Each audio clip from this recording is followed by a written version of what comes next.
আসসালামু আলাইকুম, সবাইকে আন্তরিক অভিনন্দন ও শুভেচ্ছা। আশা করি সবাই ভালো আছে। গ্রামীণ পরিবেশ, পিছনে মেঘাচ্ছন্ন, সুন্দর প্রকৃতি নিয়ে ছবি তোলার দৃশ্য, এগুলো আমার কাছে ভালো লাগতেছে। তাই আপনাদেরকে বিনোদনের জন্য, দেখার জন্য প্রাকৃতিক সৌন্দর্য ঘরদুয়ার এগুলা ভিডিও আপলোড করে থাকি। এই আর কি, আশা করি আপনাদের দেখতে দেখতে ভালো লাগা, ভালোবাসা হবে। এই হলো অবস্থা আর কি। তো ভালো থাকেন, সুস্থ থাকেন।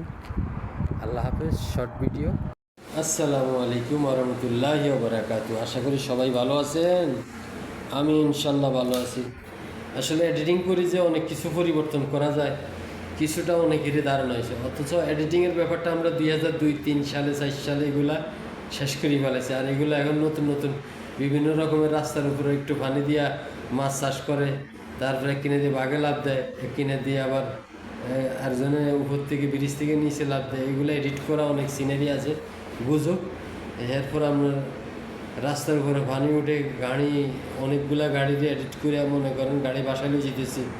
মানুষ এক সাইডে দিয়ে কল্লা দিয়ে বাইরানোর জন্য খুবই চেষ্টা করে, পিছনে ব্রিজ ভাঙি পড়ে যায়, কবুতর সিনারি নেয়, এই বিভিন্ন রকমের গ্রাফিক্সের সিনারি। এগুলা ব্যাপারটা বুঝতে পেরেছেন। গ্রাফিক্সের সিনারি দেওয়া আর মিথ্যা কথা বলা একই কথা। মিথ্যা থেকে দূরে থাকেন, সৎসঙ্গে স্বর্গবাস, অসৎসঙ্গে সর্বনাশ। কথা বুঝছেন? অহংকার মুক্তির সহজ উপায় হলো যে কোনো লোককে দেখা মাত্রে আসসালামু আলাইকুম ওয়া রাহমাতুল্লাহি ওয়া বারাকাতুহু, ভালো আছেন এটা জিজ্ঞাসা করার দরকার নাই।